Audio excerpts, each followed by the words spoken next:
नमस्कार दोस्तों, मैं अंकुर उपाध्याय स्वागत करता हूं आप सभी का आपके अपने YouTube channel share market analysis में। दोस्तों यहाँ पे आप सभी के साथ कुछ ऐसे स्टॉक्स के बारे में बात करने वाला हूं जिनमें आज तो भयंकर गिरावट हुई है, लेकिन प्रीवियसली भी अगर आप देखें तो ये स्टॉक्स अच्छी खासी गिरावट दिखा चुके हैं। और ये कोई छुपे हुए स्टॉक्स नहीं है, ये वो स्टॉक्स हैं जिन्होंने बीते 3-4-5 महीनों में इन्वेस्टर्स को बहुत लुभाया है, बहुत पैसा बना के भी दिया है, लेकिन अभी भारी करेक्शन हो गई है। इस बीच में इन्वेस्टर्स को ऐसा लग रहा है कि यार ये तो गोल्डन अपॉर्चुनिटी है, लेकिन अभी भी इन स्टॉक्स के वैल्यूएशंस जस्टिफाइड नहीं है। बुल के सिनेरियो में ये स्टॉक बहुत हाई पीई पे ट्रेड कर रहे थे, जिसकी वजह से अनाप शनाप भाव आ गए थे स्टॉक्स के, लेकिन अभी करेक्शन में वो भाव ठीक हो रहे हैं। तो अगर आप लेने जा रहे हो तो प्लीज डबल चेक कीजिएगा, यही मैं आपसे कहना चाहूंगा।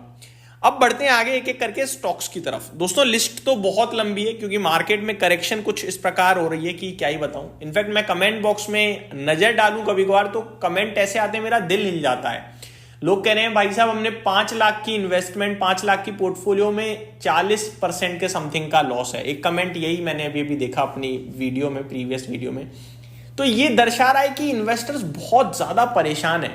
अब अगर कोई 40% का लॉस करके बैठा है तो 40% नहीं है, अब दोबारा वो 40% रिकवर करने के लिए उसकी पोर्टफोलियो को ऑलमोस्ट डबल होना पड़ेगा।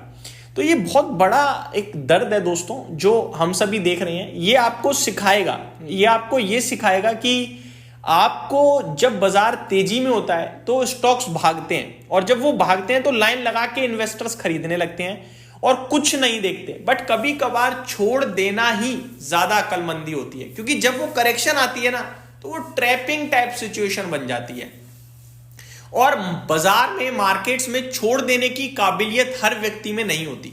दोस्तों जोमेटो का शेयर जब भाग रहा था ना आईपीओ के बाद 75 रुपए 76 रुपए की लिस्टिंग से 150 रुपए गया था, 160 रुपए, 115-20 रुपए के करीब जब शेयर चल रहा था और बस क्रिएट हो रहा था जोमेटो में कि न्यू एज है, बहुत दमदार है, ये वो है। तो राकेश झुनझुनवाला जी, लेट श्री राकेश झुनझुनवाला जी की बात करें तो उनके एक इंटरव्यू में उन्होंने कहा कि शेयर बाजार 2-4 दिन का खेल थोड़ी है, मिलेंगे अपन 5 साल बाद, तब देखेंगे क्या होता है। एंड आफ्टर दैट कुछ महीनों बाद आई थिंक जोमेटो 50 रुपए गया। उसके बाद एक्चुअली में उसके फाइनेंशियल्स में बदलाव आया और बड़े बड़े इन्वेस्टर्स को अपॉर्चुनिटी लगने लगी कि यार ये नई स्टोरी बन सकती है आगे चलकर, और खरीदना शुरू करा। फिर वो 300 रुपए भी हुआ, और आज भी देखा जाए तो कुछ अच्छा नहीं, बहुत अच्छे पैसे बना के दिए उसने अपने इन्वेस्टर्स को। लेकिन मेन मोटिव क्या है, उन्होंने कहा यूनिटैक एक समय पे 2000 रुपए पे ट्रेड करता था, 6 रुपए पे पड़ा है, कोई नहीं खरीदता, खत्म हो गई कंपनी, है ना। तो आप शॉर्ट टर्म में कभी कभार वो उड़ते घोड़े को पकड़ने की कोशिश करते हैं, उड़ते रॉकेट को, लेकिन वो ठीक नहीं होता दोस्तों, वो कभी कभार नुकसानदायक बन जाता है। जब कोई बहुत तेज भाग रहा होता है तो मैं कहता हूं सावधान रहें, वैल्यूएशन बहुत महंगे। तो लोग कमेंट करते हैं भाई आपकी वजह से नहीं ले पाए, ये हो गया वो हो गया, लेकिन फिर कुछ समय बाद रियलाइज करते हैं कि सही रहा नहीं लिया। इन स्टॉक्स की भी कहानी दोस्तों कुछ ऐसी ही है। बाजार तो नो डाउट करेक्ट हो रहा है, सारा कुछ करेक्ट हो रहा है, लेकिन जो हाई वैल्यूएशंस पे है उसमें हमेशा से एक प्रॉब्लम रहती है, और वो प्रॉब्लम आपके लिए बड़ी बन जाती है कभी कभार।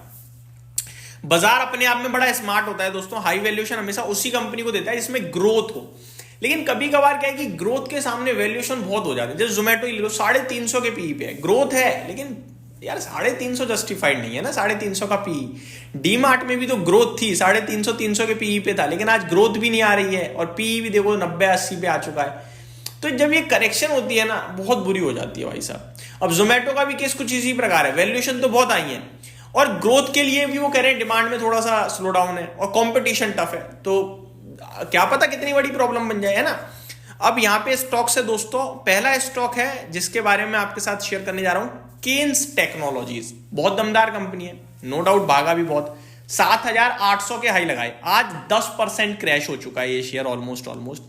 एंड इस स्टॉक की बात करें 5400 के नीचे ट्रेड कर रहा है अभी, लेकिन स्टिल ये स्टॉक 160 के पीई पे मुझे स्क्रीन पे दिख रहा है, 160 के पीई पे। तो करेक्शन हुई है क्योंकि ग्रोथ है, तो हाई वैल्यूएशंस दिए बाजार ने, लेकिन ये वैल्यूएशन आज भी जस्टिफाइड नहीं है, 160 का पीई जस्टिफाइड नहीं है। लेकिन इन स्टॉक्स को मैं कहूंगा क्लोजली खरीदने के लिए वॉच लिस्ट बनाएं, और ये स्टॉक्स जो है ना जिनमें बहुत हाई ग्रोथ है, इन्हें 100 के पी के आसपास खरीदने के मौके तलाशें। अब दूसरा एग्जांपल देता हूं जो फिट हो रहा है उस पर।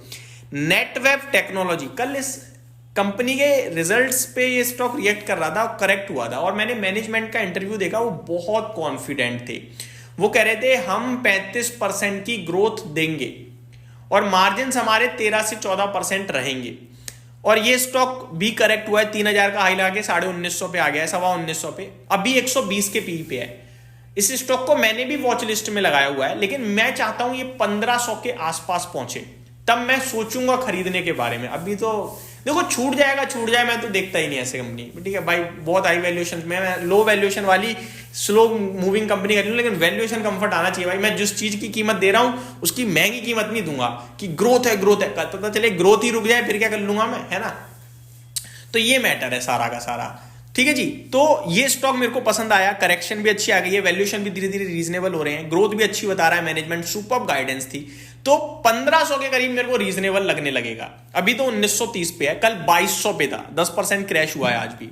अब एक और स्टॉक लीजिए, ट्रेंट। ये तो आप सभी अच्छे से जानते ही हो, ट्रेंट तो मतलब टाटा ग्रुप की ज़ूडियो बहुत दमदार है। 6300 ब्रेक करने के बाद मैंने कहा 5500 तक तो सोचना ही नहीं है, आज आ गया 5500 का भाव, 5570, और स्टॉक भी आ गया है 150 के पीई पे। अब क्या लेना चाहिए, देखो बहुत तेज करेक्शन हुई है, अब एक उछाल आ सकता है, और उछाल पॉसिबल है कि आपके लिए अच्छा उछाल होगा, लेकिन ये स्टॉक ना 6100 के ऊपर नहीं निकलेगा, 6100 के ऊपर जल्दी नहीं आएगा, 6100 के ऊपर आ गया तो पॉजिटिव हो जाएगा।